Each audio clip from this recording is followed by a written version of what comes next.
Assalamualaikum warahmatullahi wabarakatuh.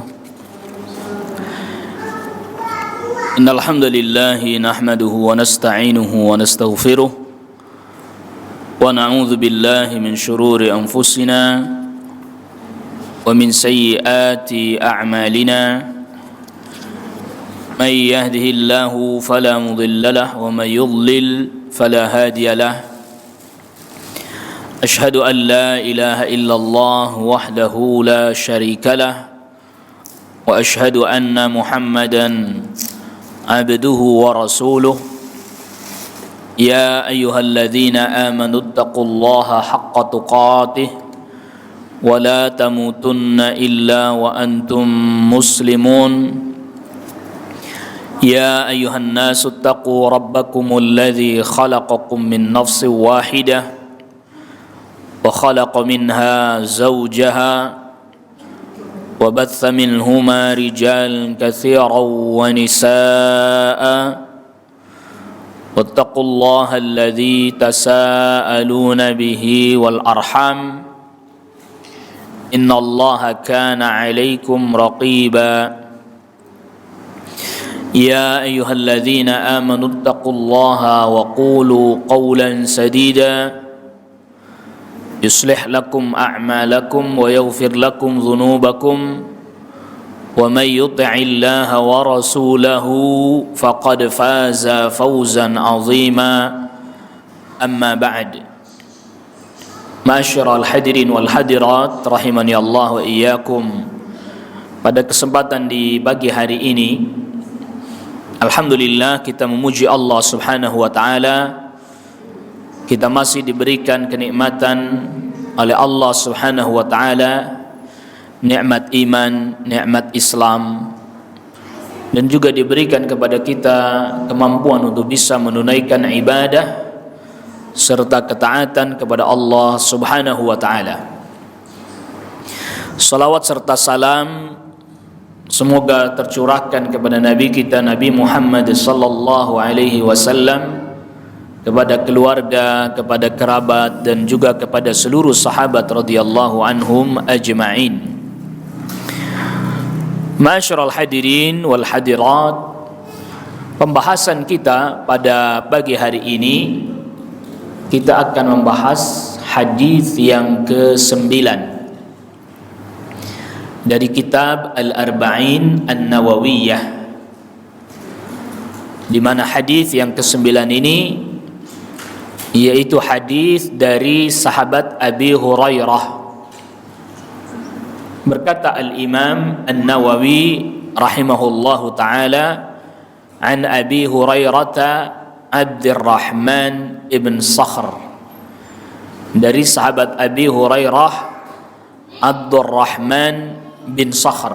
Para ulama, ya termasuk Al-Imam An-Nawawi, termasuk Al-Imam Ibnu Abdul Bar, menyebutkan bahwa nama aslinya sahabat Abu Hurairah adalah Abdurrahman bin Sakhr radhiyallahu anhu. Berkata sahabat Abu Hurairah, qala sami'tu Rasulullah sallallahu alaihi wasallam yaqul, aku mendengar Rasul sallallahu alaihi wasallam bersabda, ma nahaitukum anhu fajtanibuhu, yang aku larang maka jauhilah, wa ma amartukum bihi fa'tu minhu mastata'tum, dan apa yang aku perintahkan maka kerjakanlah, tunaikanlah sesuai dengan kemampuan kalian. Fa innama ahlakal ladzina man qablakum kathratu masailihim wa ikhtilafihim ala anbiya'ihim, maka yang membuat binasa orang-orang sebelum kalian hanyalah banyak bertanya dan menyelisihi para nabi. Jadi yang menyebabkan kehancuran orang-orang sebelum kalian adalah banyak bertanya. Nanti kita akan bahas dalam hal apa saja yang tidak boleh banyak bertanya, dan mereka menyelisihi para nabi mereka. Hadis ini diriwayatkan oleh Al-Imam Al-Bukhari dan Imam Muslim dengan redaksi yang seperti ini. Telah datang di dalam hadis yang lain yang dikeluarkan oleh Imam Muslim di dalam sahihnya, juga dari sahabat Abi Hurairah radhiyallahu an, yang menjelaskan sebab mengapa Rasul sallallahu alaihi wasallam sabdakan seperti yang tadi kita bacakan hadisnya. Apa yang aku larang, maka tinggalkanlah. Apa yang aku perintahkan, maka kerjakanlah sesuai kemampuan kalian. Yang membuat binasa orang-orang sebelum kalian itu adalah mereka banyak bertanya dan menyelisihi para nabi mereka. Hadis ini memiliki sebab al-wurud, sebab munculnya hadis ini, di mana sahabat Abi Hurairah radhiyallahu an katakan, dan ini yang diriwayatkan Imam Muslim, hanya Imam Muslim saja, dan Al-Imam An-Nawawi memberikan judul bab dari hadis ini di dalam Kitabul Haji, bab fardil haji marratan fil umr, bab wajibnya haji sekali seumur hidup. Kata sahabat Abu Hurairah radhiyallahu an, khatabana Rasulullah sallallahu alaihi wasallam, Rasul sallallahu alaihi wasallam berkhutbah. Faqala ayyuhan nas, lalu Rasul sallallahu alaihi wasallam katakan, wahai manusia, qad faradallahu alaikumul hajja fahajju, sungguh Allah telah mewajibkan kepada kalian haji, maka berhajilah kalian. Faqala rajulun, lalu ada seseorang yang bertanya, akulla am ya Rasulullah, apakah kewajiban haji itu setiap tahun wahai Rasulullah? Di dalam riwayatnya Ibnu Majah dijelaskan bahwa orang yang bertanya ini namanya Al-Aqra' Ibnu Habis. Apakah kewajiban menunaikan haji ini pada setiap tahun wahai Rasulullah? Fasakata hatta qalaha thalathan, lantas dia diam, lalu tanya lagi sampai 3 kali, akulla amin ya Rasulullah, diam. Rasul belum menjawab, dia tanya lagi, akulla amin ya Rasulullah. Lantas Rasul sallallahu alaihi wasallam sabdakan, faqala Rasulullah sallallahu alaihi wasallam, law qultu na'am, kalau seandainya aku menjawab pertanyaanmu dengan iya, la wajabat, niscaya wajib menunaikan ibadah haji setiap tahun, wala mastata'tum, dan niscaya kalian tidak akan mampu mengerjakannya. Thumma qal, kemudian Nabi sallallahu alaihi wasallam sabdakan, zaruni ma taraktukum, biarkan aku apa yang aku tinggalkan pada kalian. Artinya yang sudah saya sampaikan udah. Fa inna ma halaka man kana qablakum bi kathrati su'alihim wa ikhtilafihim ala anbiya'ihim, karena kehancuran dan kebinasaan orang-orang sebelum kalian karena mereka banyak bertanya dan menyelisihi nabi mereka. Fa idza amartukum bi syai'in, maka apabila aku memerintahkan kalian dengan satu perintah, fa'tu minhu mastata'tum, kerjakan yang kalian mampu. Wa idza nahaitukum an syai'in fad'u, dan apabila aku melarang kalian sesuatu, maka tinggalkan.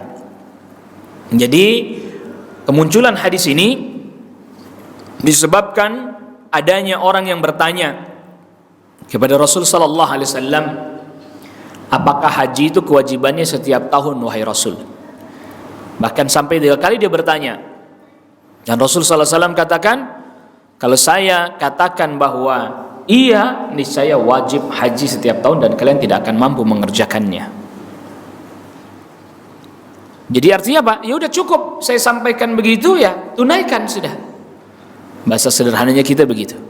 Nah, hadis ini termasuk jawami'ul kalim yang di dalamnya terdapat faedah bahwa seorang muslim itu wajib tunduk, berserah diri kepada perintah Rasul sallallahu alaihi wasallam dan meninggalkan larangan Rasul sallallahu alaihi wasallam tanpa menentangnya. Ya, tanpa menentangnya. Adapun sabda Nabi sallallahu alaihi wasallam di dalam hadis ini, "Ma nahaitukum anhu fajtanibu," apa yang aku larang maka jauhilah. Ini wajib bagi setiap muslim untuk meninggalkan semua yang dilarang oleh Allah dan Rasulnya secara global dan terperinci. Artinya secara global terperinci itu bahasa kita semuanya. Kalau memang itu dilarang, tinggalkan semuanya. Dan jangan kemudian dia mengerjakannya kecuali nanti ada sebab syar'i atau ada darurat yang memperkenankan dia untuk mengambil hal tersebut.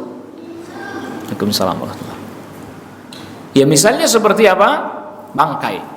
Contohnya, dilarang dia memakan bangkai. Ya sudah, tinggalkan semuanya. Tidak diperbolehkan. Bahkan termasuk mengambil manfaat dari bangkai tersebut. Tidak boleh. Nah, orang-orang Yahudi, mereka ini seringkali bikin bahasa kitanya, membuat rekayasa. Ketika diharamkan bangkai, tentu juga dengan lemaknya dari bangkai tersebut, mereka jammaluha, mereka berusaha untuk membuat itu jadi boleh, memperindahnya. Dengan cara apa? Dengan cara itu tadi, itu lemaknya dilelehkan jadi minyak, lalu kemudian mereka manfaatkan untuk lampu, untuk mengecat perahu dan seterusnya. Itu mereka menyelisihi Nabi mereka. Jadi kalau dilarang, udah dilarang. Dan sebagaimana kita ketahui bahwa di masa Rasulullah SAW, yang namanya larangan itu para sahabat nggak pernah nanya, Rasul ini larangan haram atau ini larangan makruh. Para sahabat nggak pernah ada tanya. Kendati pun nanti di belakang para fuqaha, para ulama fiqih membahas ini, menjelaskan bahwa ada larangan yang haram, ada larangan yang makruh. Ada memang pembahasan di antara para fuqaha, ulama fiqih di belakang. Tetapi dahulu para sahabat nggak pernah begitu. Kalau dilarang mereka tinggalkan. Kalau mereka jatuh kepada kesulitan, baru mereka bertanya lagi kepada Rasul sallallahu alaihi wasallam. Seperti hadis yang dimana orang-orang penduduk Madinah, mereka biasanya melakukan penyerbukan kurma. Lalu kemudian ketika Nabi sallallahu alaihi wasallam datang ke Madinah, Rasul sallallahu alaihi wasallam larang itu dan tidak usah diserbukan. Mereka pun berhenti. Enggak tanya, Rasul ini larangan haram apa larangan makruh, enggak. Ternyata mereka jatuh pada kesulitan. Panen gagal. Waktunya panen tidak ada keluar buah. Karena tadi enggak dilakukan penyerbukan.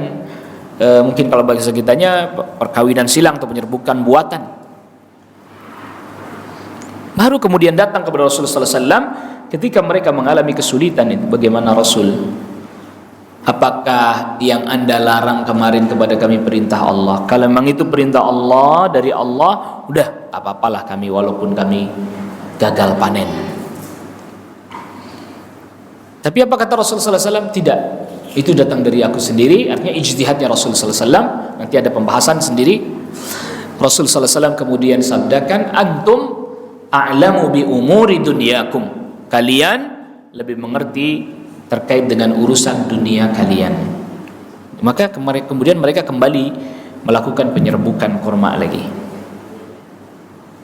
Nah itu artinya bahwa mereka ketika dilarang dengan satu larangan tidak bertanya ini larangan apa, enggak. Ya. Tetapi yang mereka tinggalkan. Kendati pun tadi kita sudah katakan para ulama belakangan membahas ada larangan haram, ada larangan makruh. Imam Ahmad, ada satu riwayat dari Imam Ahmad yang ditulis oleh Al-Kausaj dalam kitabnya Masail, menjelaskan bahwa para ulama terdahulu tidak tidak menjelaskan ini kalau ditinggalkan haram atau ini kalau ditinggalkan makruh. Mereka tidak menjelaskan itu. Pokoknya perintahnya begini, larangannya begini. Nah, ketika orang ada kesulitan misalnya, dia meninggalkan sesuatu, baru ditanya kepada para ulama, bagaimana itu? Oh, itu tidak sampai membuat Anda jatuh kepada yang haram, hanya makruh saja. Begitu. Tapi bukan dari awal mula bahwa ya ini haram, ya ini makruh. Enggak dari awal mula. Ketika mereka jatuh kepada kesulitan atau mereka mengira bahwa apa yang mereka tinggalkan itu adalah sesuatu yang mestinya harus mereka kerjakan dan haram apabila ditinggalkan, baru tanya gimana ini, baru dijelaskan. Enggak, itu makruh. Jadi bukan berarti kemudian orang yang mengerti perintah larangan haram dan larangan makruh itu kemudian dia boleh mengerjakannya begitu saja. Enggak. Ya, makruh bukan berarti boleh mengerjakannya begitu. Ditinggalkan jelas lebih utama kan gitu. Jangan terus kemudian dikerjakan. Ini terkait dengan larangan. Lalu kemudian sabda Nabi sallallahu alaihi wasallam, "Wa ma amartukum bihi fa'tu minhu mastata'tum." Yang aku perintahkan maka kerjakanlah semampu kalian. Dan sebagaimana kita ketahui bahwa perintah itu ada kalanya perintah wajib, ada kalanya perintah sunnah. Dan tadi kita sudah jelaskan bahwa perintah yang wajib sudah jelas itu. Dan perintah yang sunnah ini bukan berarti agar kita menganggap remeh, menganggap enteng. Makanya para sahabat tidak juga menanyakan kalau ada perintah Rasul ini wajib apa sunnah Rasul. Enggak. Rasul ini perintahnya harus atau cuman ya kalau dikerjain dapat pahala, ditinggalin nggak apa-apa. Tidak. Nggak pernah para sahabat melakukan hal itu. Nah, itu nanti itu tahu bahwa ini wajib, ini sunnah. Ya diantaranya karena ada karinah itu ya indikasi-indikasi yang kemudian para ulama menyimpulkan itu sunnah. Misalnya seperti salat sunnah rawatib. Ya, Rasulullah sallallahu alaihi wasallam kan pernah ditanya gitu. Di antara setiap adzan dan iqamah ada salatnya. Baina kulli adzanaini salatun. Ya, di antara azan dan iqamah ada salat sunnahnya. Lalu Rasul tambahkan liman syaa, bagi siapa yang mau. Itu indikasi sunnahnya. Bagi siapa yang mau. Berarti sunnah, tidak wajib. Karena Rasul sabdakan liman syaa. Namun bukan berarti kemudian para sahabat ya enggan mengerjakan itu, tidak. Apabila sesekali dia tidak mengerjakan memang tidak berdosa, tapi bukan berarti tidak mengerjakannya secara terus-menerus alias meninggalkan yang sunnah. Begitu juga misalnya bersiwak. Rasulullah SAW tidak pernah meninggalkan bersiwak. Tapi kenapa tidak menjadi wajib? Karena Rasulullah SAW sendiri yang sabdakan, laula an asyukka ala ummati, kalau seandainya aku tidak khawatir memberatkan umatku, la amartuhum bisiwak inda kulli salatin, niscaya aku perintahkan mereka terus bersiwak ketika setiap mau mengerjakan salat. Nah, yang menjadi qarinah di sini bahwa siwak itu sunnah, artinya indikatornya, indikasi bahwa dia tidak wajib apa? Ya perkataan Nabi sallallahu alaihi wasallam, laula an asyqa ala ummati, kalau aku tidak khawatir memberatkan umatku, niscaya aku perintahkan mereka untuk bersiwak setiap kali mau salat. Kalau tidak memberatkan, dan ternyata Nabi tidak perintahkan, tapi Nabi melakukannya terus menerus, ini berarti anjuran, tidak wajib, dan seterusnya.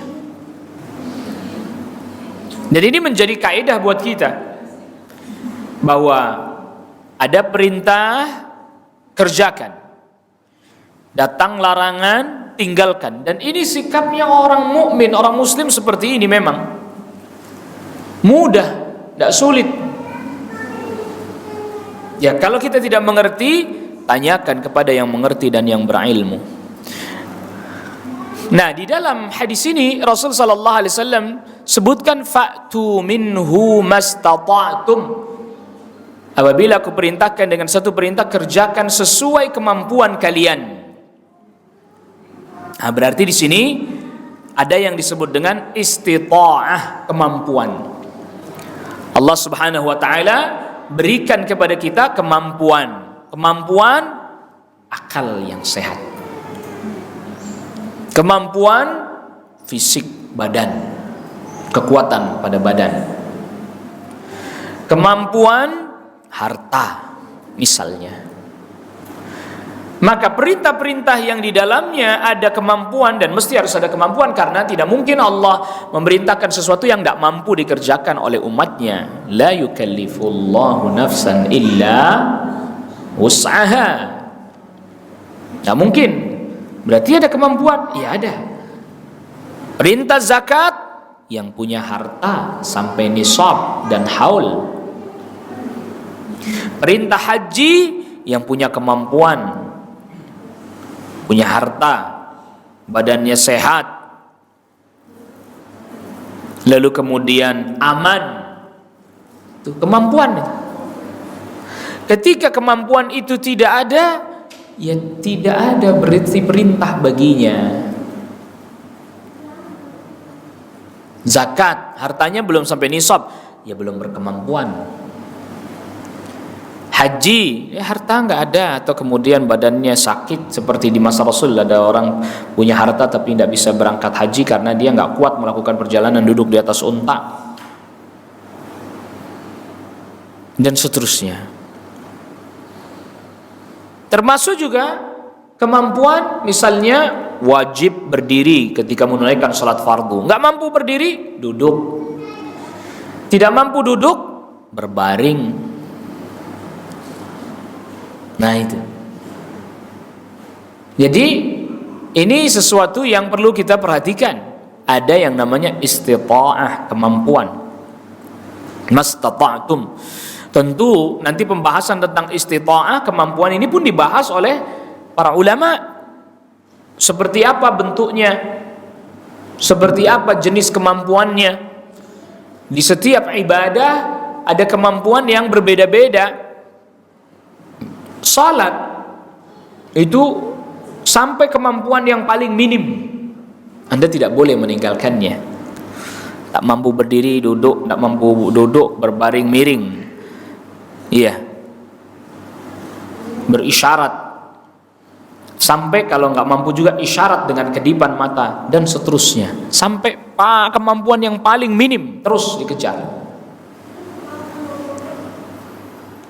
Saum Ramadan, kemampuan berpuasa, dia sakit, ya berarti sudah tidak mampu, sudah nggak usah puasa, nanti ganti di hari yang lain. Atau usianya yang sudah terlampau tua, lanjut, sudah tidak usah puasa Ramadan, nanti diganti dengan membayar fidyah. Wanita yang hamil, menyusui, sebagaimana riwayat datang dari sahabat Abdullah ibn Abbas, ya nggak puasa, lalu bayar fidyah. Ini yang difatwakan sebagian para ulama dan juga oleh sahabat Abdullah ibn Abbas radhiyallahu anhum. Namun perlu kita ketahui bahwa ada misalnya begini, satu keadaan di mana mampu sebagian, tidak mampu pada sebagian yang lain. Nah, kan ada kondisi itu, mampu sebagian, tidak mampu pada sebagian yang lain. Seperti misalnya dia mau salat, sebelum salat tentu harus berwudu. Dia mau berwudu, dia mendapati air. Namun ini air kalau dipakai buat wudu, misalnya hanya cukup pada sebagian anggota tubuhnya saja, tidak sampai seluruhnya. Jadi misalnya nih air dipakai buat yang wajib-wajib lah, katakan wajah, tangan, usap kepala, udah habis misalnya. Bagaimana nih sisanya ini? Apakah dia Udah dari awal tayamum saja, sedangkan air ada namun tidak cukup? Ataukah dia tetap berwudu lalu kemudian sisa anggota tubuhnya itu diganti dengan tayamum? Para ulama fatwakan dia sisa anggota tubuhnya yang lain diganti dengan tayamum. Jadi gimana maksudnya? Yaitu dia berwudu secukupnya, udah berhenti, dia main kering dulu, dia tayamum terus. Sebagaimana difatwakan oleh para ulama dalam hal ini. Ya sama kayak tadi. Dia salat, dia mampu berdiri cuman sebentar. Tapi masih mampu berdiri. Cuman sebentar, tidak lama. Berarti kalau begitu dia mulai ketika takbiratul ihram berdiri. Allahu Akbar. Terasa dia tidak mampu, duduk. Tapi nanti pas ketika ruku dia berdiri, ruku biasa. Sujud biasa. Di rakaat yang selanjutnya dia berdiri lagi. Tidak kuat duduk. Pas mau ruku berdiri lagi, ruku, bergerak dan seterusnya. Jadi ada kaidah, ya memang ada kaidah al-masyaqqatu tajlibut taisir, kesulitan mendatangkan kemudahan, tetapi juga al-maisur la yaskutu bil ma'sur. Sesuatu yang masih mudah dilakukan di sebagian tidak menjadi gugur disebabkan karena kesulitan pada sebagian keadaan. Itu tadi, Anda mampu berdiri cuman nggak kuat lama. Berarti kan masih punya kemampuan berdiri. Yang bermasalah tak kuat lama. Maka tidak boleh. Salat fardu tentu yang sedang kita bahas ini. Kalau salat sunnah Anda mampu berdiri dari awal duduk aja boleh. Maka berdiri, dia nggak mampu duduk. Nanti ketika ruku dia pasti berdiri lagi lalu ikut ruku dan seterusnya. Karena ketidakmampuannya dia adalah dia tidak mampu untuk mengerjakan berdiri lama. Bukan nggak mampu berdirinya sama sekali. Nah, ini yang harus diperhatikan, kaidah-kaidah begini. Ya. Jadi yang dimaksud fa'tu minhu mastata'tum, tunaikanlah perintah Rasul yang kalian mampu semampu kalian. Ini sesuai dengan firman Allah, fattaqullaha mastata'tum. Tetapi tadi tentang pembahasan istita'ah ada pembahasan tersendiri dan para ulama membahasnya dengan detail rinci. Lalu kemudian di dalam hadis ini Nabi sallallahu alaihi wasallam sabdakan, fa inna ma ahlakal ladzina min qablikum kathratu masailihim wa ikhtilafihim ala anbiya'ihim. Yang membinasakan orang-orang sebelum kalian adalah banyaknya mereka bertanya dan mereka menyelisih para nabi. Di dalam hadis ini Rasul menyebutkan sebab mereka umat terdahulu Yahud dan Nasara hancur binasa adalah karena banyak bertanya dan menyelisih para nabi. Nah, pertanyaan, banyak bertanya yang seperti apa yang tak boleh? Apa semua jenis banyak bertanya itu tidak boleh? Maka ada perinciannya. Yang pertama, menanyakan sesuatu yang syariat tidak menjelaskannya. Syariat tidak menjelaskan. Maksudnya tidak ada keterangannya. Maka apabila tidak ada keterangannya ya sudah, kalau ada, karena ini kan Allah Jalla wa'ala menjamin bahwa Allah akan menjelaskan segala apa yang baik bagi manusia di dunia dan di akhirat. Semua akan dijelaskan.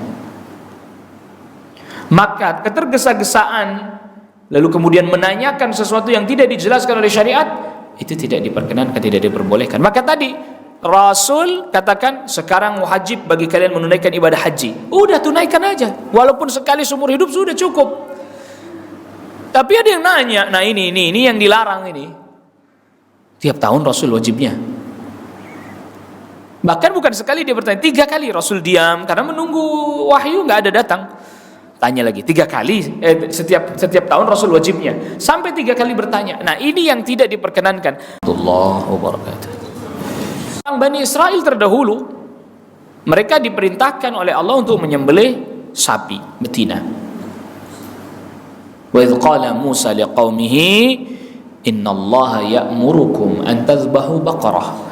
Ketika Musa berkata kepada kaumnya, sesungguhnya Allah perintahkan kalian untuk menyembelih sapi betina. Padahal ini nggak ada penjelasan lagi. Dia cukup ambil sapi betina jenis apa saja, sembelih, selesai. Tapi apa yang terjadi? Mereka tanya macam-macam. Nih sapinya kayak gimana nih? Yang udah tua apa yang masih muda katanya. Udah dijelaskan pertengahan, nggak terlalu tua, nggak terlalu muda. Tanya lagi, sapinya yang warnanya apa? Warna putih semua, atau yang warna hitam, atau yang warna putih ada hitam-hitamnya? Wah, itu syariat nggak menjelaskan. Padahal udah cukup. Akhirnya diperintahkan yang sulit sekalian, yang warnanya kuning kemas-masan. Masih nanya lagi, itu sapinya yang jenis apa yang udah pernah digunakan untuk membajak sawah, untuk bekerja, atau yang belum pernah sama sekali. Mempersulit diri. Kalau dari awal mereka ngambil sapi betina mana aja sembelih, urusan selesai.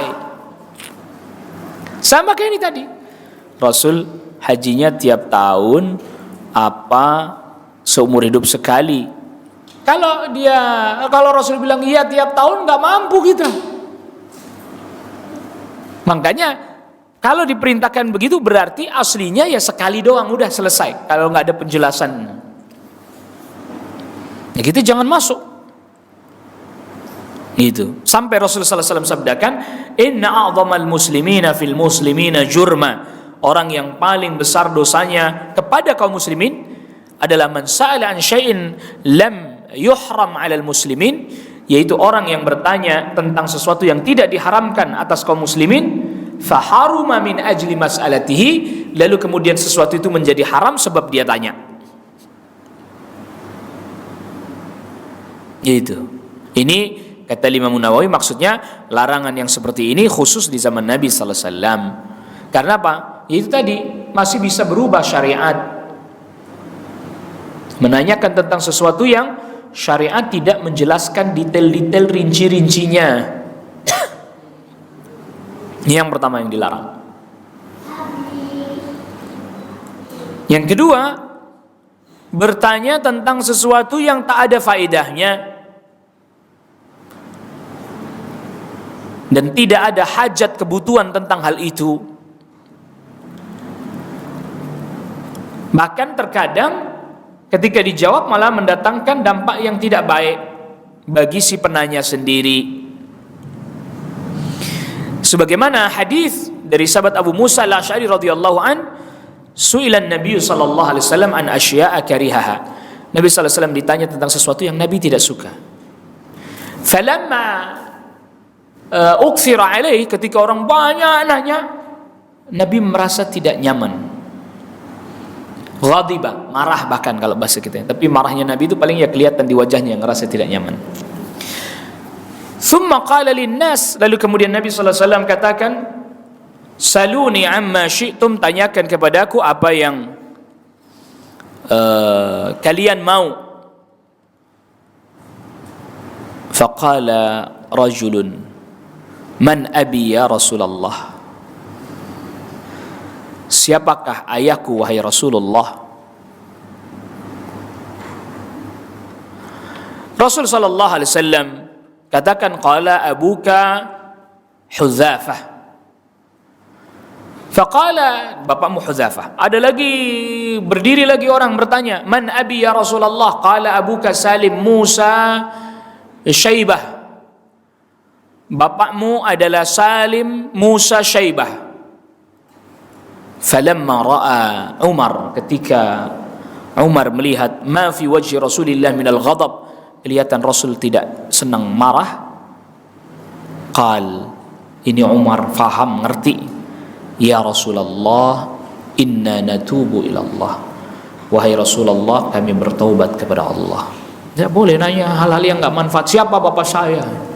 Para ulama katakan sebab mereka bertanya kepada Nabi tentang siapa bapaknya karena pada saat itu ada orang-orang yang dipanggil tapi dengan atau disandarkan, dinisbatkan kepada yang bukan bapaknya. Nah, kalau memang itu ada kebutuhan syariat boleh. Tapi ketika dia nanya begitu, nggak ada kebutuhan syariat, buat apa? Iya. Menanyakan sesuatu yang tidak mendatangkan faedah bagi dirinya, manfaat bagi dirinya, terus ditanyakan. Maka nanti perlu dilihat juga orang yang bertanya itu apa maksudnya yang dia kehendaki dari pertanyaan tersebut. Apakah dia bertanya memang ingin mendapatkan ilmu, atau tanya tadi hal-hal yang kadang kurang bermanfaat ditanyakan, detail-detail rinci yang tidak dijelaskan. Ya, seperti misalnya tentang nama-nama Ashabul Kahfi. Ada Al-Quran menjelaskan secara detail rinci siapa mereka. Tidak ada juga sunnah yang sahihah menjelaskan tentang detail rinci siapa mereka, nama-namanya tidak ada. Adapun tentang jumlah bilangan mereka, orang-orang ahlul kitab, mereka sempat berselisih tentang berapa orang itu. Sehingga Allah Subhanahu wa taala ceritakan tentang mereka, orang-orang ahlul kitab, yang membahas tentang berapa orangkah Ashabul Kahfi. Sayaquluna thalathatun rabi'uhum kalbuhum wa yaquluna khamsatun sadisuhum kalbuhum rajman bil ghaib. Mereka berkata Ashabul Kahfi itu 3 orang, yang keempat adalah anjingnya. Dan mereka juga berkata bahwa Ashabul Kahfi itu 5 orang, yang keenam adalah anjingnya. Tapi yang benar mereka 7 orang, yang ke-8 adalah anjingnya. Sudah cukup sampai di situ. Iya. Wa yaquluna sab'atu wa thaminhum qalbuhum. Dan mereka berkata juga 7 orang, yang ke-8 adalah anjingnya. Tapi Allah yang lebih tahu tentang hal itu, dan Allah benarkan yang ini. Makanya kemudian Allah Subhanahu wa taala katakan, jangan Anda berdebat dengan mereka ahlul kitab yang kayak begini, yang menyampaikan sesuatu asal-asalan aja, tebak-tebakan. Wala tumari fihim illa mira'an zahira wala tastafti fihim minhum ahada. Dan jangan juga kau tanya kepada mereka salah seorang di antara mereka, enggak usah ditanya lagi sudah. Artinya nggak usah ditanya, buat apa Anda memperbincangkan jumlahnya segala macam. Yang terpenting itu pelajaran apa yang Anda ambil dari kisah itu dibandingkan detail-detailnya itu tadi. Jumlahnya berapa, namanya siapa saja, atau termasuk juga nama anjingnya siapa. Itu detail-detail kurang manfaat. Yang manfaat adalah ya pelajaran yang diambil dari kisah itu. Makanya Al-Imamul Hafidh Ibnu Katsir katakan bahwa kalau dalam hadis sahih tidak ada, dalam ayat Al-Quran tidak ada penjelasannya, perinciannya, udah. Adapun kisah-kisah Israiliyat yang tidak jelas benarnya atau tidak, boleh sekedar diceritakan saja, tapi perlu dijelaskan bahwa ini tidak didukung oleh riwayat yang sahih, hanya sekedar cerita tambahan. Karena detail-detail itu ya tidak dibutuhkan. Kalau dibutuhkan, saya Allah jelaskan.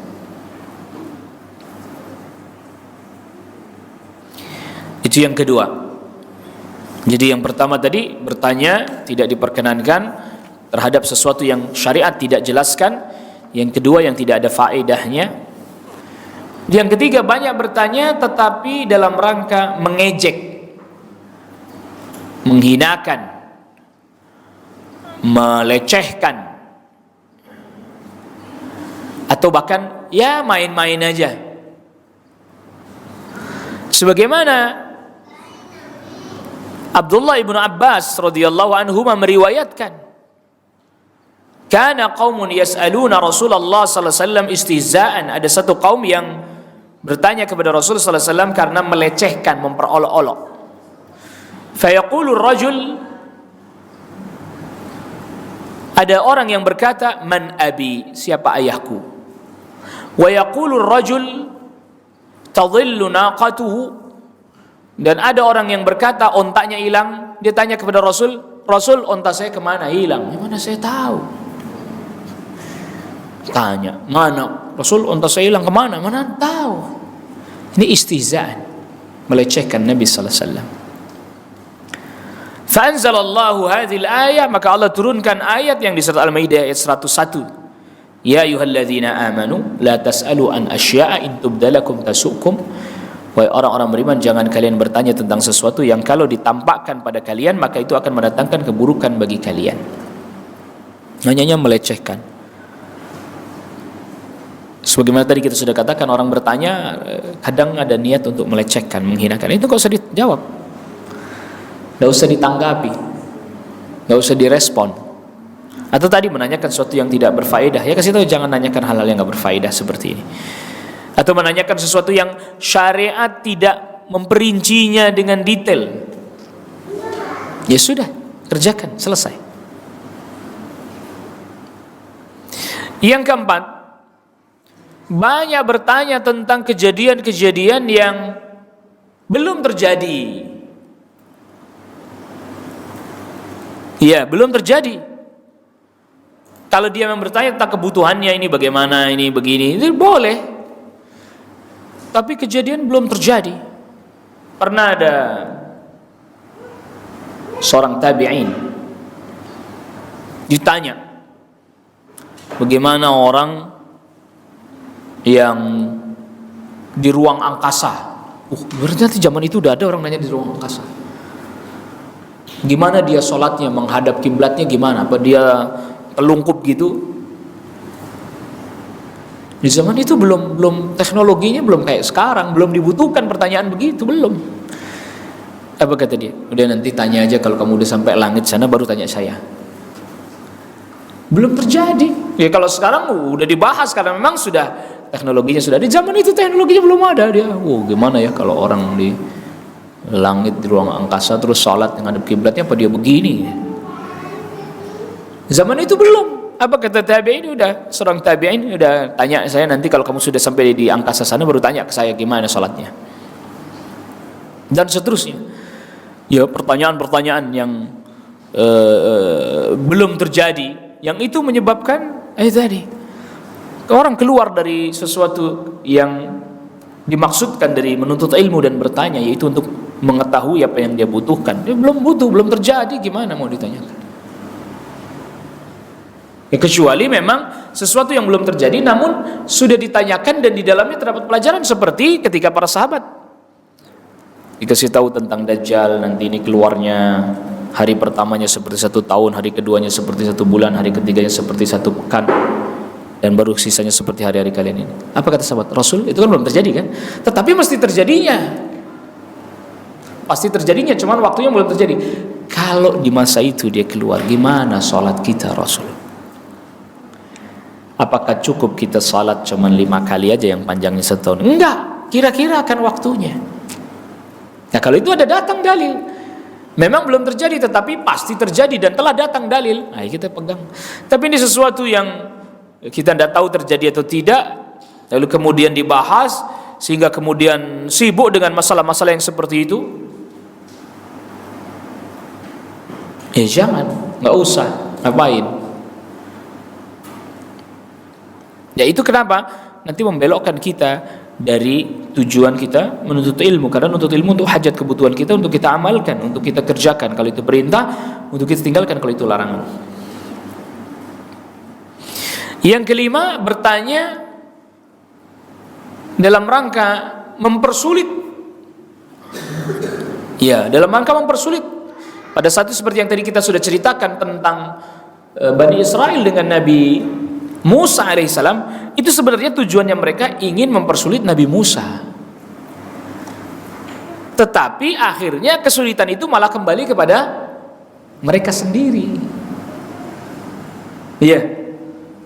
Menanyakan sesuatu untuk mempersulit diri sendiri atau mempersulit orang yang ditanya. Ya, jadi kenapa kamu nanya? Ya, saya mau bikin dia kewalahan aja menjawab. Nah itu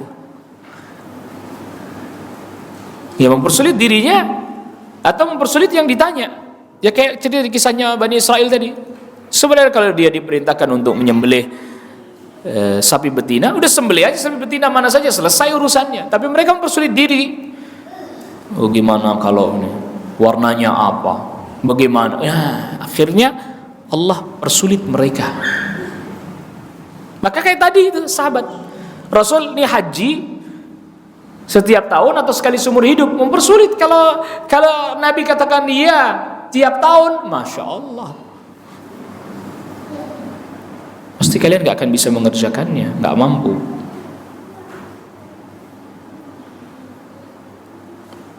Ya orang seumur hidup sekali aja rame, gimana tiap tahun wajib? Masya Allah. Nah itu, sampai mempersulit dirinya sendiri. Ini yang kelima.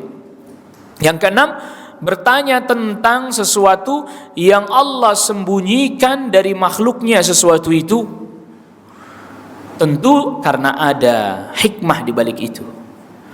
Seperti bertanya tentang kapan persisnya terjadinya hari kiamat. Ya Allah kan gak kasih tahu kepada kita. Bahkan kita sudah sebutkan dalam pembahasan hadis Jibril ketika Nabi ditanya, kapan kiamat? Mata sa'ah? Apa Rasul jawab? Mal mas'ulu anha bi'alami minas sa'il. Yang ditanya tidak lebih tahu daripada yang bertanya. Wa ma amaratuha, tanda-tandanya apa? Baru dijelaskan kalau tanda-tandanya. Tapi kapan persisnya? Enggak tahu. Itu mesti ada hikmah di situ. Yang Allah mengetahuinya, kita tidak tahu apa hikmahnya. Yang para ulama kemudian berusaha menjelaskan berdasarkan yang mereka ketahui atau dibukakan bagi mereka ilmunya, ya agar kita selalu mempersiapkan diri. Sebagaimana kematian, nggak tahu, nggak dikasih tahu kapan waktunya. Kemudian hakikatnya ruh kayak gimana, nggak dikasih tahu kita. Lalu kemudian tentang kaifiyat hal-hal gaib, tata cara atau yang detail-detail tentang hal gaib, nah diberitahukan kepada kita secara detail, secara terperinci. Malaikat, kita dikasih tahu beberapa sifatnya malaikat. Memiliki sayap, ada yang 2 sayapnya seperti disebutkan di dalam surat Ar-Ra'd, ya 3, ada yang 4, dan Allah tambahkan kepada makhluk ciptaannya yang Allah kehendaki. Tapi hakikatnya sayap itu kayak apa kita nggak dikasih tahu. Kaifiatnya gimana tuh sayap kayak apa, bagaimana, nggak dikasih tahu. Ya udah. Nah kalau di antara makhluk-makhluk itu aja banyak yang Allah Jalla wa'ala tidak beritahukan kepada kita secara detail lagi terperinci, ya apalagi tentang Allah Rabbul Alamin. Maka ketika Allah Subhanahu wa taala memberitahukan kepada kita di surat Ar-Rahman ayat ke-27, ya wa yabqa wajhu rabbika dzul jalali wal ikram, kekallah wajah Rabbmu yang memiliki keagungan dan pemuliaan. Udah dah, enggak usah bingung-bingung. Wajah kayak apa, bagaimana, nanti begini dong, nanti begitu dong. Nah, itu kesalahan Anda itu. Terima aja wajah, udah selesai.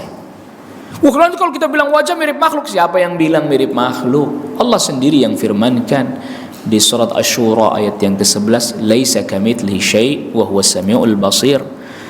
Tidak ada sesuatu apapun yang sama dengan Allah, dan Allah Maha mendengar, Maha melihat. Allah mendengar, melihat tuh. Dan gak pernah ada di antara kita yang kemudian hatinya tidak menerima, Allah kok mendengar, melihat, nanti mirip makhluk dong. Tidak, langsung dia paham, pasti mendengarnya gak sama dengan makhluk, pasti melihatnya tidak sama dengan makhluk. Kenapa giliran disebut wajah Anda gak terima? Kan sama aja, kaidahnya sama aja. Mendengarnya gak sama dengan makhluk, melihatnya gak sama dengan makhluk, wajah gak sama dengan makhluk. Selesai, habis perkara. Kewajiban kita cuma sampai di situ. Ketika kita menanyakan sesuatu yang lebih dari itu penyebab kerusakan. Loh, kalau Allah punya wajah kayak gimana wajahnya? Nah, nanya kayak gimana? Udah nggak boleh nanya gimana. Itu berarti dia sudah melampaui batasan yang diberitahukan kepadanya. Kalau Allah punya wajah nanti muka kayak makhluk dong. Dia sudah naik kepada sesuatu yang dia nggak dikasih tahu.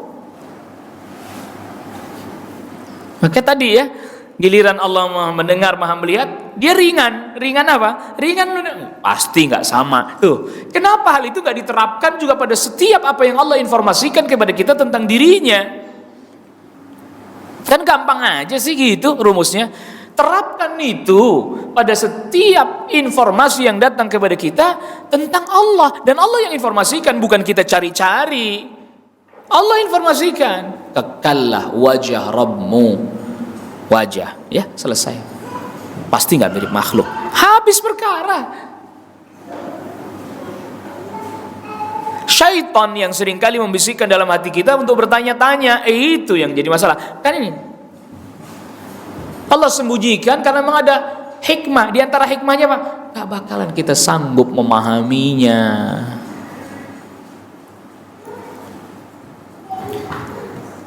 Ini kadang kita ini kebanyakan ini pertanyaan-pertanyaan di dalam diri kita, benak kita dan pikiran kita, yang akhirnya pertanyaan itu malah justru menuntun dan menggiring kita kepada kehancuran. Hadis Allah turun di sepertiga malam yang terakhir, turun kayak gimana? Nggak tahu deh, kita dikasih tahu cuman itu doang, selesai. Loh, kalau Allah turun di sepertiga malam terakhir ke langit dunia, sedangkan yang namanya malam tuh beda. Di Indonesia udah malam, di negeri lain belum malam. Atau misalnya, itu kan pertanyaan-pertanyaan yang seperti Bani Israel pikirin itu. Sapinya kayak apa begini? Anda cukup imani, turun selesai, pasti nggak sama dengan makhluk, sesuai dengan keagungan Allah. Habis perkara.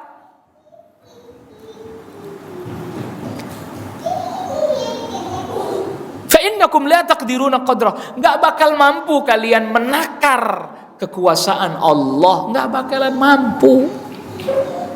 Selesai, udah habis perkara. Kita enggak diperintahkan memikirkan itu. Anda masuk, udah. Pusing dah. Allah berfirman yang di surat Taha, Ar-Rahmanu 'alal 'arsy istawa. Allah beristiwa di atas aras. Berada di atas aras. Duh, kayak gimana? Terus bagaimana? Terus kayak apa? Apakah yang maksud bersemayam itu seperti duduknya manusia? Kan gak ada penjelasan itu seperti duduk manusia. Kenapa Anda keluar statement begitu? Yang salah berarti dia dong, bukan ayat. Kalau Allah bersemayam berarti Allah butuh tempat. Kalau Allah butuh tempat berarti Allah kayak makhluk.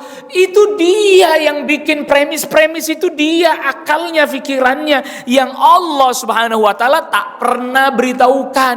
Cukup imani, ya beristiwa di atas aras sesuai dengan keagungan Allah, pasti tidak sama dengan makhluk. Habis perkara, selesai, selamat kita.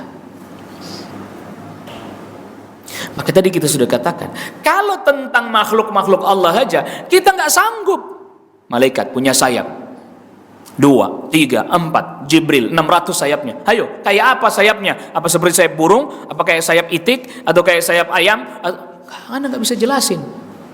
Detail-detail rincinya nggak ada penjelasan. Udah sayap, udah selesai aja.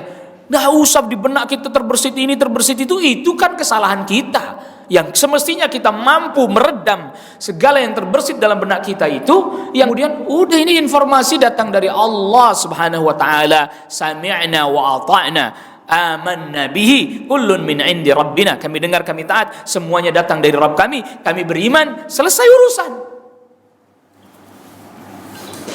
Ini, maka hadis ini dimasukkan oleh Al-Imam An-Nawawi rahimahullahu taala di dalam Al-Arba'in, karena dia termasuk qawaiduddin, kaidah dalam beragama, masuk kepada semua lini dan semua permasalahan.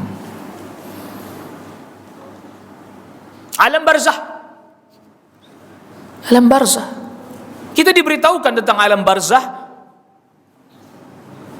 tapi tidak sampai seluruhnya secara detail terperinci kayak apa. Disebutkan ada siksa, iman, selesai, udah habis perkara. Nanti ada pertanyaan dalam kubur, hadisnya menjelaskan pertanyaannya, diantaranya man rabbuka dalam hadis, ya iman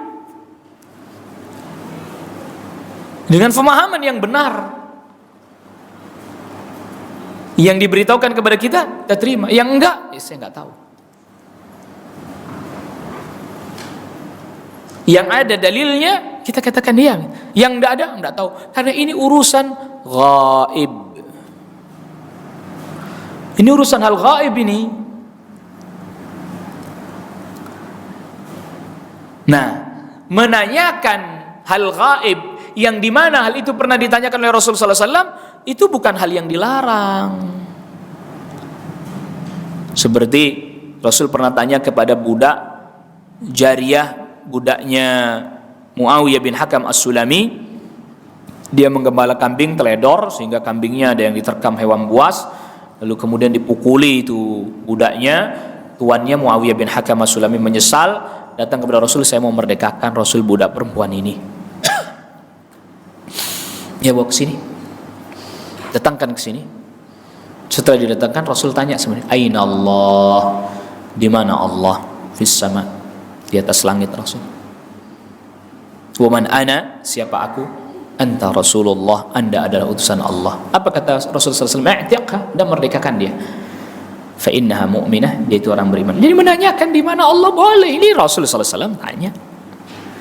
Yang tidak boleh itu tadi detail-detail rinci-rinci seperti yang pernah ditanyakan kepada Imam Malik. Ketika Imam Malik membacakan firman Allah Ar-Rahmanu 'alal 'arsy istawa, Allah beristiwa di atas arsy, tanya. Ada orang nanya, bagaimana beristiwanya Allah di atas arsy? Nah, itu yang enggak boleh. Jadi kalau ada yang bertanya kepada kita misalnya, benarkah Allah beristiwa di atas arsy? Iya, benar. Berdasarkan ayat, selesai. Bagaimana? Itu yang nggak boleh ditanyakan bagaimananya. Yang nggak boleh ditanyakan bagaimananya, kaifiyatnya. Adapun tentang makna istawa dalam bahasa Arab berarti ala, di atas, tinggi, sa'ida, ya, istaqarra. Itu makna ya kita tetapkan seperti itu makna dalam bahasa Arab. Adapun seperti apa bagaimana enggak tahu. Makanya kata Imam Malik, al-istiwa'u ma'lum, artinya istiwa dari sisi bahasa diketahui. Wal kaifu majhul, caranya, detailnya seperti apa enggak diketahui. Jadi kalau kita masuk ke dalam hal ini artinya mempertanyakan sesuatu yang tidak ada penjelasan rincinya, detailnya, apalagi tentang Allah yang Allah memang tidak beritahukan, maka ini sebab kehancuran. Rasulullah SAW pun sabdakan, halakal mutanatti'un. Di hadis yang lain, halakal mutanatti'un, hancur binasa orang yang berlebihan membahas sesuatu yang tidak Allah beritahukan kepadanya. Itu yang pertama, sebab kehancuran. Banyak bertanya pada 6 hal tadi. Adapun yang bertanya selain 6 hal tadi ya boleh. Anda tidak mengerti, Anda tidak faham, Anda butuh penjelasan, tanya. Bukan berarti tidak boleh bertanya secara mutlak, tidak. Ya. Jadi nggak boleh bertanya tentang yang syariat tidak menjelaskan. Tidak boleh bertanya sesuatu yang tak ada faedah dan tak ada hajatnya. Tidak boleh bertanya dalam rangka merendahkan, melecehkan, memperolok-olok. Nggak boleh bertanya masalah yang belum terjadi. Tidak boleh bertanya dalam rangka untuk mempersulit. Dan tidak boleh bertanya tentang sesuatu yang Allah sembunyikan dan Allah tidak beritahukan. Lalu kemudian sebab yang kedua, kehancuran satu kaum adalah menyelisihi para nabi. Banyak bertanya dan menyelisihi para nabi. Artinya menyelisihi para nabi ya nggak taat kepada mereka, nggak mau mengikuti apa yang mereka perintahkan atau yang mereka larang, nggak mau. Iya, apa-apa harus ada tuntunan. Ya memang gimana kita beragama, hidup berada tuntunannya. Maka Allah Subhanahu wa taala firmankan di surat An-Nur ayat ke-63, "Falyahdharil ladzina yukhalifuna an amrihi an tusibahum fitnatun aw yusibahum adzabun alim." Berhati-hatilah orang-orang yang menyelisih perintahnya Nabi. Mereka akan terkena fitnah atau mereka akan terkena azab yang pedih. Di mereka akan kemasukan kekufuran atau nifaq, atau mereka akan mendapatkan azab yang pedih di dunia dengan diperangi, ya, dengan mengalami kekalahan. Jadi menyelisih perintah Rasul penyebab mengalami kekalahan gitu. Azab pedih di sini baik di dunia ataupun di akhirat. Di dunia ya dengan kekalahan, kehinaan dan seterusnya. Nggak boleh. Ya kayak tadi itu dilarang makan bangkai. Cari-cari apa namanya, kalau bahasa kita rekayasa. Iya, bangkainya enggak lemaknya diambil, lalu kemudian dia lelehkan, dijadikan untuk menyalakan lampu, dijadikan untuk ngecat perahu. Yahudi itu kayak gitu, hilah, cari-cari alasan supaya dibolehkan. Dijual bahkan tuh minyak, ya minyak yang diambil dari lemak bangkai itu haram. Sungguhnya apabila Allah mengharamkan memakan sesuatu, maka berarti mengambil keuntungan dari sesuatu itu juga tidak boleh, kecuali satu doang dari bangkai masih bisa dipakai, dimanfaatkan, yaitu kulitnya disamak, itu doang. Karena Rasul sallallahu alaihi wasallam jelas-jelas sabdakan itu, ya, ayyuma ihabin dubigha faqad tahura. Kulit apapun kalau dia sudah disamak, maka faqad tahura, maka dia suci. Menurut sebagian para ulama berdasarkan hadis ini boleh disamak. Sudah itu aja. Sisanya udah nggak bisa dimanfaatkan. Nah, jadi jangan terbiasa kita menyelisihi Nabi, walaupun tadi dalam hal-hal yang sunnah. Yang tadi maka kita sudah katakan Nabi perintahkan tapi bukan perintah wajib. Bahkan di antara para ulama ya mengatakan apabila orang itu terkenal sering kali meninggalkan sesuatu yang dianjurkan, maka dia tidak termasuk orang yang adil. Artinya orang yang adil itu yang diterima periwayatannya, yang tidak termasuk. Jadi menyelisih para nabi ini menjadi sebab kehancuran, ya, menjadi sebab kebinasaan. Kita hatinya bisa terkena fitnah tadi, kekufuran, atau kemudian kemunafikan, atau terkena azab di dunia, dikalahkan, dihinakan oleh musuh, oleh orang kafir, atau bahkan nanti di akhirat mendapatkan azab. Nauzubillah, nasallallahu alaihi wasallam. Lalu kemudian tadi Nabi SAW sabdakan, lau qultu na'am lawajabat. Kalau seandainya saya bilang, kan tanya Nabi, apakah kewajiban haji ini seumur hidup sekali atau setiap tahun? Apakah setiap tahun Rasul kewajibannya? Kalau saya jawab iya, niscaya jadi wajib. Di dalamnya terdapat dalil bahwa Nabi SAW boleh berijtihad. Dan apabila ijtihadnya Nabi benar, Allah tetapkan jadi hukum. Dan apabila ijtihadnya Nabi SAW kurang tepat, maka Nabi SAW langsung akan diingatkan oleh Allah Subhanahu wa ta'ala. Sebagaimana pernah Nabi Rasul sallallahu alaihi wasallam ketika perang Badar, ini orang-orang kafir kan kalah. Boleh nggak mereka dijadikan tawanan perang? Akhirnya Nabi sallallahu alaihi wasallam bermusyawarah, dan akhirnya Nabi sallallahu alaihi wasallam berijtihad untuk mengambil tawanan perang. Tapi ternyata tidak boleh, ya, oleh Allah Subhanahu wa taala dilarang. Maka dari Nabi ayyakuna lahu asra, pada saat itu tidak boleh Nabi membuat atau menjadikan tawanan perang. Nah itu, iya, ada beberapa ijtihad, dan ini dikatakan oleh para ulama termasuk Al-Imam Nawawi bahwa Nabi boleh berijtihad di dalam masalah hukum. Dan apabila benar, ya maka Allah tetapkan itu sebagai kebenaran. Tapi apabila itu keliru, ya Allah beritahukan bahwa itu keliru. Bahkan Nabi SAW pernah sabdakan, ala innama ana bashar, Aku ini hanya manusia. Wa innama aqdi binahwi ma asma. Saya memutuskan satu keputusan sesuai dengan yang saya dengar. Wa la'alla ahadukum ay yakuna alhana bi hujjati min ba'din fa aqdiya lah. Tapi bisa jadi salah seorang di antara kalian lebih pandai menyampaikan argumennya. Saya menghukumi sesuai dengan yang saya dengar. Di antara kalian bisa jadi ada orang yang lebih pandai menyampaikan argumennya dibandingkan yang lain. Sehingga saya putuskan bahwa kebenaran ada pada yang pandai menyampaikan argumennya. Tetapi ingat, kata Nabi sallallahu alaihi wasallam, itu tadi, saya bisa jadi memutuskan keliru. Saya berikan kepada yang pandai berargumen walaupun itu sebenarnya bukan haknya. Lalu Rasul sabdakan, "Faman qadaitu lahu bihaqqi muslimin fa innama hiya qit'atun min narin falyahmilha aw liyadharha." Siapa orang yang saya putuskan untuknya padahal itu bukan haknya, tapi hak orang lain, maka sebenarnya itu adalah potongan api neraka yang aku berikan kepadanya.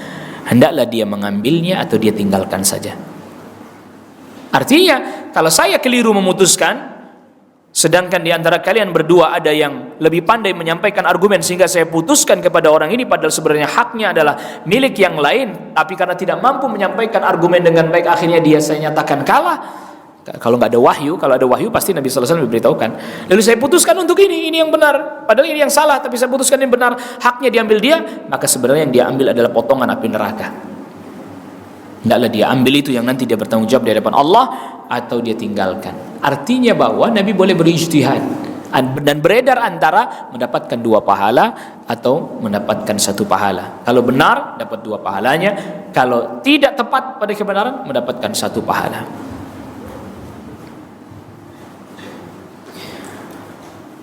Dan di antara faedah hadis ini ya tadi bahwa kita wajib tunduk kepada aturan-aturan yang ditetapkan oleh Rasulullah SAW, yang diperintahkan dan yang dilarang. Itu prinsip dasarnya. Adapun nanti ijtihadnya para ulama di belakang itu kan ketika mereka tidak menemui dalil dan seterusnya. Itu yang kemudian terjadi khilaf. Tapi pada prinsipnya ya ada perintah kerjakan, ada larangan tinggalkan. Itu prinsip dasar utamanya.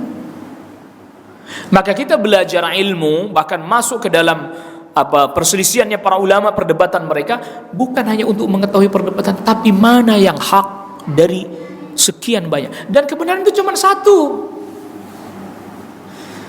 Enggak berbilang, enggak.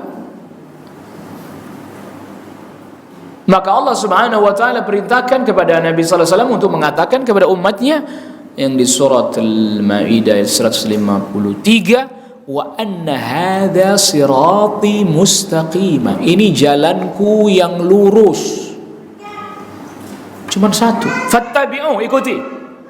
Wala tattabi'us subul, jangan ikutin jalan-jalan yang lainnya. Fatafarraqa bikum an sabilih, maka kalian akan tercerai-berai dari jalan ini, dari jalannya Allah. Bahkan Rasul sallallahu alaihi wasallam ketika menjelaskan ayat ini bikin satu garis lurus, cuman satu. Kata Rasul, ini jalannya Allah, satu ini. Lalu kemudian Rasul sallallahu alaihi wasallam bikin garis yang di kanan kirinya, banyak. Dan ini adalah jalan-jalan yang lain. Dan setiap jalan yang lain ini ada syaitan yang mempromosikannya. Jadi kebenaran cuma satu. Maka misalnya terjadi perselisihan mazhabnya Imam Syafi'i, mazhabnya Imam Abu Hanifah, mazhabnya Imam Malik, mazhabnya Imam Ahmad. Itu yang benar cuma satu, bukan semuanya benar. Yang benar cuma satu, namun terus gimana mereka yang tidak tepat pada kebenaran? Tadi kita sudah jelaskan apa yang Rasul sabdakan. Ya bahkan itu juga Rasul pernah berijtihad juga, seperti yang tadi kita sudah sebutkan. Apa kata Rasul? Idza hakama al-hakim fajtahada falahu fa asaba falahu ajrani wa idza akhta'a falahu ajrun wahid. Siapa orang yang berijtihad, seorang hakim menghadapi satu keputusan hukum lalu dia berijtihad, lantas benar ijtihadnya, dapat 2 pahala. Keliru, 1 pahala. Kekeliruannya dimaafkan. Maka tadi contohnya 4 mazhab berbeda misalnya, itu yang benar tuh salah satu di antara mereka. Kita kan belum tahu mana yang benar, boleh kita mengikuti salah satu di antara mereka sementara sampai kita terus belajar sehingga kita mengetahui kekuatan dalilnya masing-masing. Dan itu sudah sebatas kemampuan kita pula tentunya. Masa iya orang awam suruh kaji dalil, kan enggak. Maka kemudian dia bertanya kepada yang berilmu jelasin, Ustaz bagaimana nih ada perselisihan. Ya, yang berilmu pun menjelaskan sebatas ilmunya, ini ada perselisihan begini, betul, yang lebih kuat sebatas yang saya ketahui dalilnya adalah begini. Lah yang kadang membingungkan itu setelah dijelaskan itu, apa kata istri orang awam ini? Ustaz nggak begitu, kenapa kamu nanya? Loh, awam dijelasin nggak begitu tapi begini. Lah katanya tadi awam tapi bantah. Kalau Anda awam nggak bantah, diskusi. Ayo datengin ilmunya, bukunya, dalilnya, diskusi. Ngakunya awam, dikasih tahu bantah. Ini awam nggak sadar awam. Ini seperti dikatakan oleh para ulama, termasuk Al-Ghazali, Imam Al-Ghazali, Abu Hamid Muhammad bin Al-Ghazali. Ya, dia katakan bahwa ada orang yang tidak tahu bahwa dirinya tidak tahu. Coba. Kalau bahasa kita biar lebih bisa difahami, itu bahasa la ya'lam annahu la ya'lam. Dia nggak tahu bahwa dirinya nggak tahu. Bahasa kitanya mah nggak sadar gitu. Kalau memang Anda awam tanya, ini gimana hukumnya, jelasin. Oh begitu, selesai. Awam nggak begitu, Ustaz begini lah, katanya awam. Kalau memang Anda nggak awam, berilmu dalam masalah ini, ayo kita diskusi, datang nih, ada perpustakaan, ada buku, kita buka, kita kaji, baca dalilnya, hadisnya, gimana penjelasan para ulamanya. Dan awam itu tidak mesti, saya ulangi, awam itu tidak mesti bahwa dia nggak tahu apa-apa, enggak.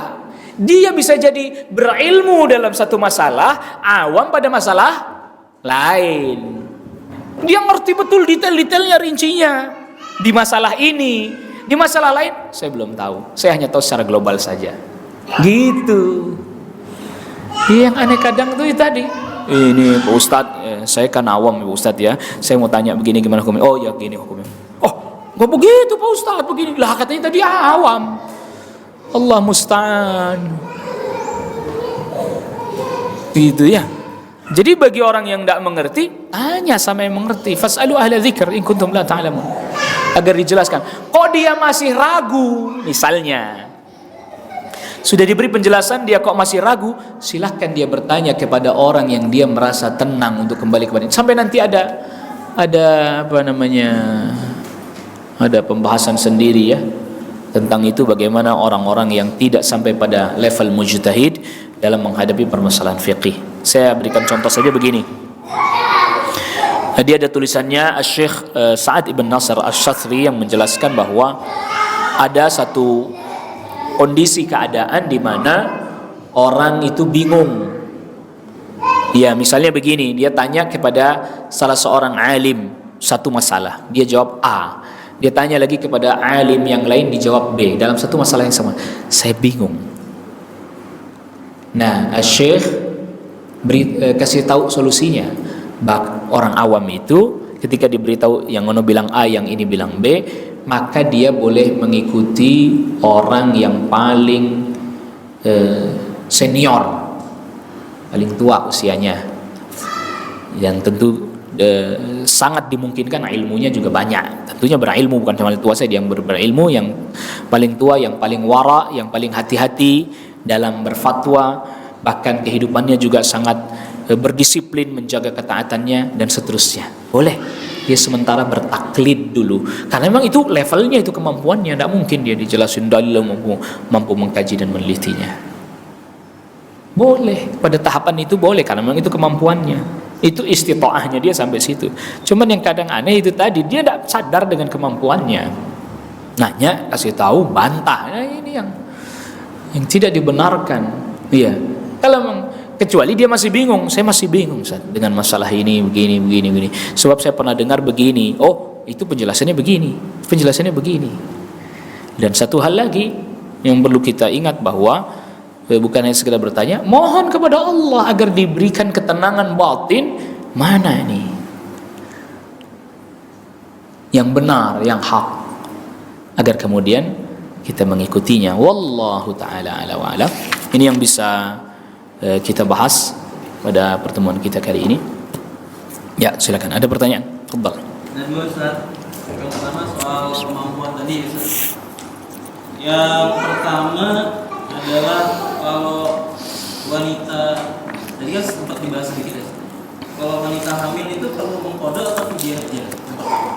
Yang kedua mengenai soal kadang-kadang kita safar jauh ya. Misalnya haji atau umroh tuh di atas 8 jam.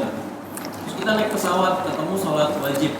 Tadi kan berdiri kan gitu ya Ustaz ya. Nah kalau di pesawat gimana, apa cukup di tempat duduk atau kita di gang?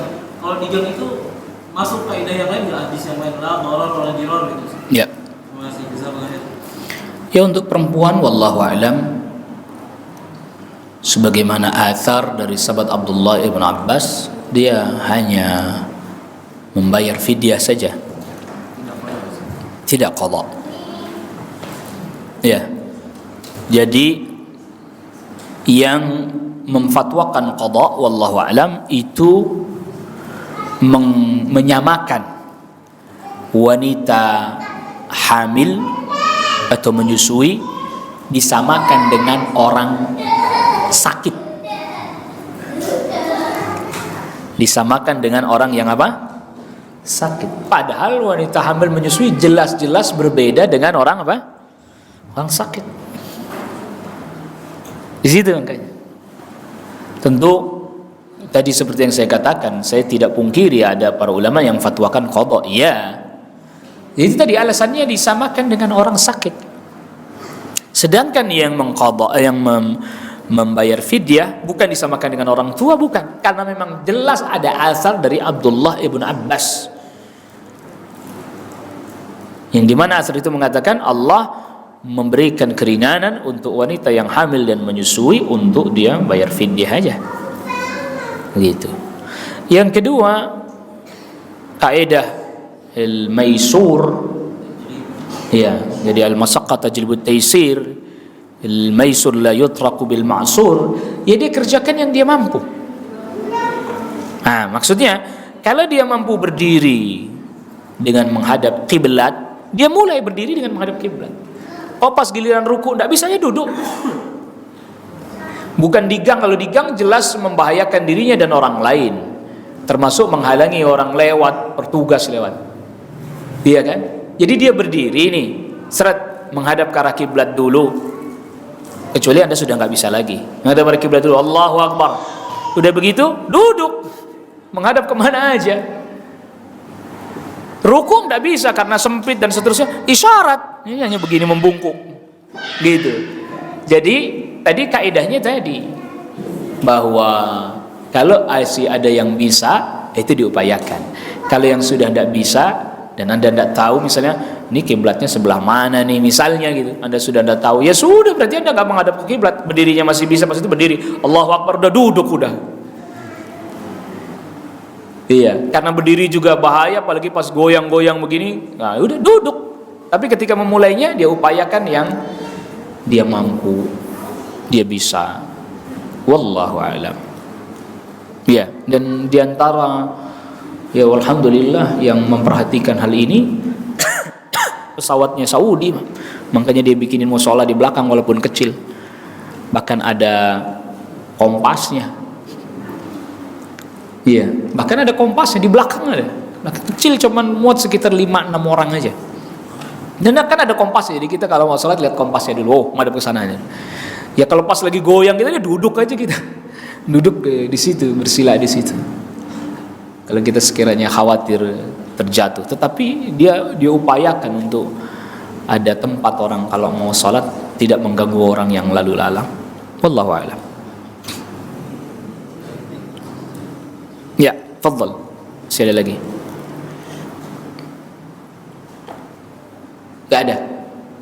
Satu lagi, fadhal. Yang tadi soal bangkai itu, bangkai kan dilarang dijual belikan termasuk lemah. Ini kalau sekarang BBM itu termasuk bangkai kan ya?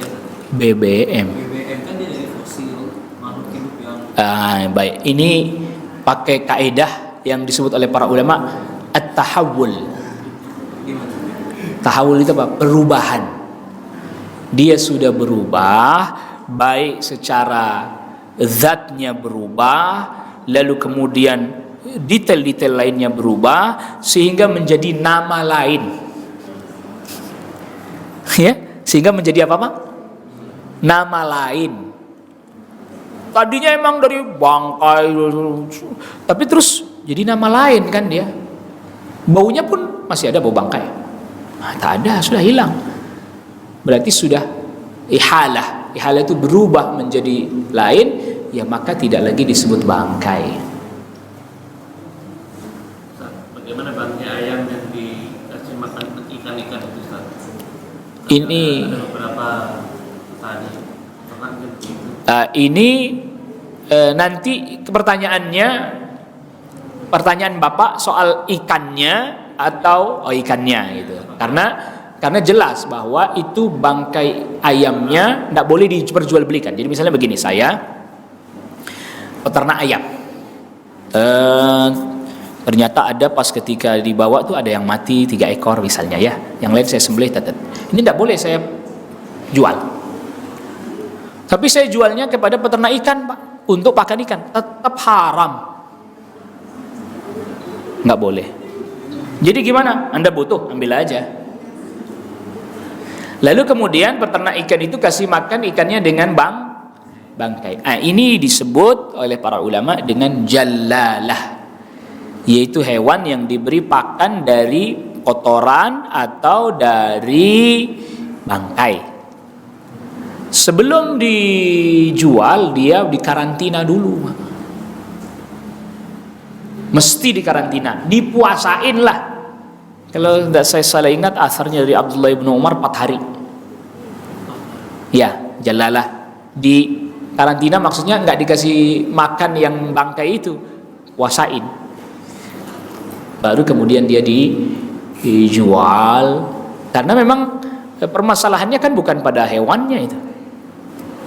Ya, permasalahannya bukan pada hewannya itu, tapi kepada apa yang dia makan. Nah, pengaruhnya itu hilang, atau dampak-dampak karena sebab makanannya yang buruk itu hilang sekitar 4 hari, ya sudah boleh diperjualbelikan, wallahu a'lam. Gitu. Baik, kita cukupkan ya kajian kita kali ini. Wa sallallahu ala nabiyyina Muhammadin wa alihi washabbihi wasallam tasliman katsira. Subhanakallahumma bihamdika asyhadu an la ilaha illa anta astaghfiruka wa atubu ilaik. Assalamualaikum warahmatullahi wabarakatuh.